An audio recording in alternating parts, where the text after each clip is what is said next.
பாருங்கள், இந்த கிழங்க இது மாதிரி 2ஆக கட் பண்ணிக்கோங்க, நறுக்கிக்கோங்க.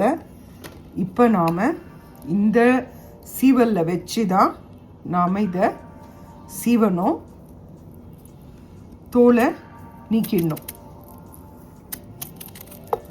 இல்லை உங்ககிட்ட அருவாமனை இருந்ததுன்னா அந்த அருவாமனையில் கூட நீங்கள் இதை தோலை நீக்கிக்கலாம். என்கிட்ட அருவாமனை இல்லை, கத்தி தான். அதனால் நான் இந்த தோல் சீவுறதில் நான் இதை சீவிக்கிறேன்.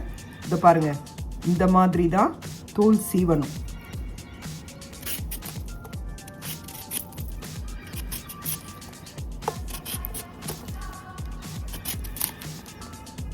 இந்த மாதிரி நீங்கள் உங்ககிட்ட இருக்கிற கிழங்கோட தோலெல்லாம் சீவிக்கோங்க.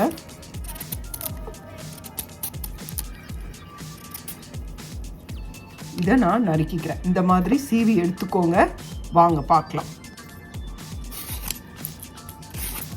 இந்த மாதிரி நாம் கிழங்க தோல் நீக்கி எடுத்துக்கலாம்.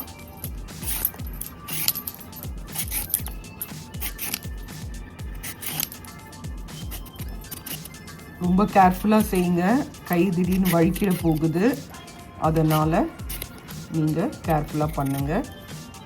உங்கள் வீட்டில் அருவாமனை இருந்தால் கூட அதில் கூட இதை செய்யலாம். இந்த கடைசி பகுதியை நறுக்கிக்கோங்க.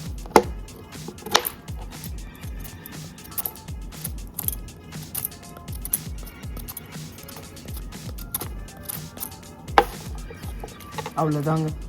இந்த மாதிரி நறுக்கி எடுத்துக்கோங்க, தோல் சீவி எடுத்துக்கோங்க.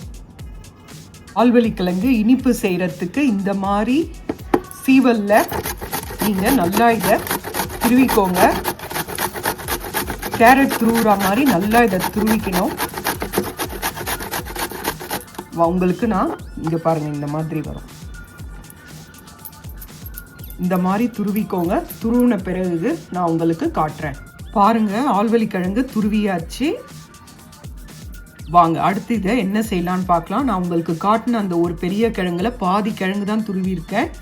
ஏன்னா ஸ்வீட் ரொம்ப சாப்பிட மாட்டாங்க, அதனால் இது நான் மட்டும் சாப்பிட்றதுக்கு தான். ஏன்னா எங்கள் அம்மா எனக்கு செஞ்சு கொடுப்பாங்க, அந்த ஞாபகம் வந்துச்சு, அதனால் அதை நான் செய்கிறேன். அதனால் நான் பாதி கிழங்கு தான் எடுத்திருக்கேன், அதை தோல் நீக்கி சீவி வச்சுருக்கேன். வாங்க என்ன செய்யலான்னு பார்க்கலாம். துருவின மரவள்ளி கிழங்க ஒரு இட்லி பாத்திரத்தில் வேக வச்சு எடுத்துக்கோங்க. ஒரு துணி, ஈரத்துணி போட்டு அதை நல்லா ஈரத்தை பிழிஞ்சு அதில் இதை பரத்தி வேக வச்சு எடுத்துக்கோங்க. ஒரு 20லேருந்து 25 நிமிஷம் வேக வச்சு எடுத்துக்கோங்க. உங்களோட இட்லி பாத்திரத்தில் எவ்வளோ நேரம் எடுக்குமோ நீங்கள் திறந்து கூட பார்த்துக்கோங்க.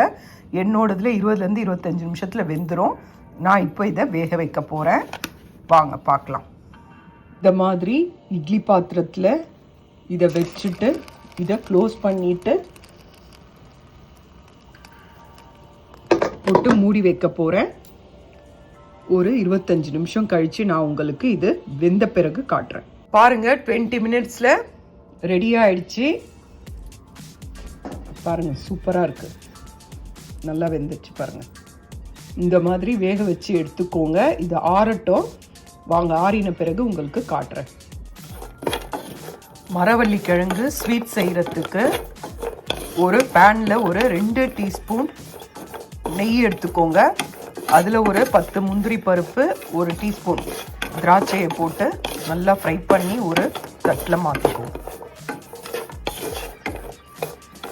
இப்போ இதை நாம் ஃப்ரை பண்ணி எடுத்துக்கலாம். முந்திரியை வறுத்து எடுத்த பாத்திரத்துலேயே நான் 1/2 கப் சர்க்கரை போட்டிருக்கேன். ஒரு 1/2 கிளாஸ் தண்ணி விட்டுருக்கேன்.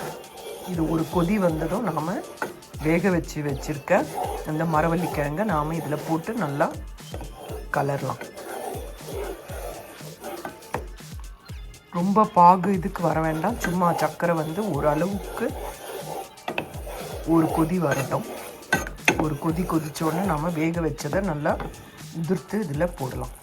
இப்போ பாருங்கள், ஒரு கொதி வந்துடுச்சு. இப்போ நாம் வேக வச்சதை நாம் அதை உதிர்த்து போட்டுட்டு நல்லா கலரி கொடுக்கலாம். அடுப்பை மீடியம் ஃப்ளேமில் வச்சுக்கோங்க.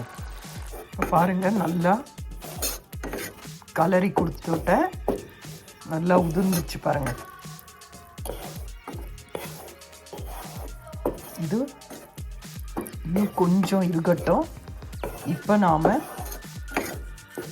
ஒரு 2 டேபிள் ஸ்பூன் தேங்காவை இதில் போடலாம்.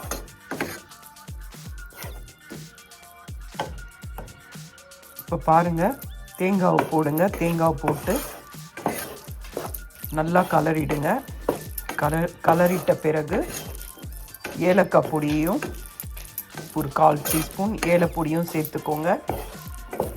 சேர்த்துட்டு இப்போ நாம் வறுத்து வச்சுருக்க முந்திரி திராட்சையை போட்டு இறக்கிடலாம்.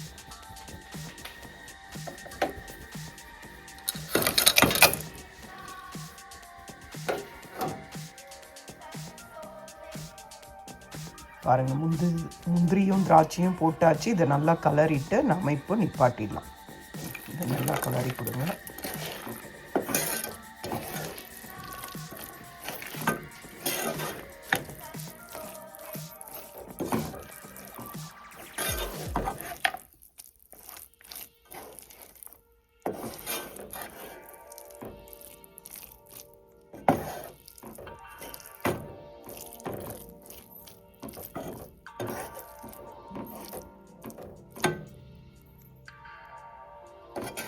அவ்வளோதாங்க, மரவள்ளிக்கிழங்கு ஸ்வீட் ரெடி. செஞ்சு பாருங்கள். நல்லா ஒட்டாமல் நல்லா எப்படி வந்திருக்கு பாருங்கள். அல்வா மாதிரி வந்திருக்கு. இது செஞ்சு பாருங்கள். செஞ்சு பார்த்துட்டு உங்களுக்கு பிடிச்சிருந்தா இந்த வீடியோவை லைக் பண்ணுங்கள்.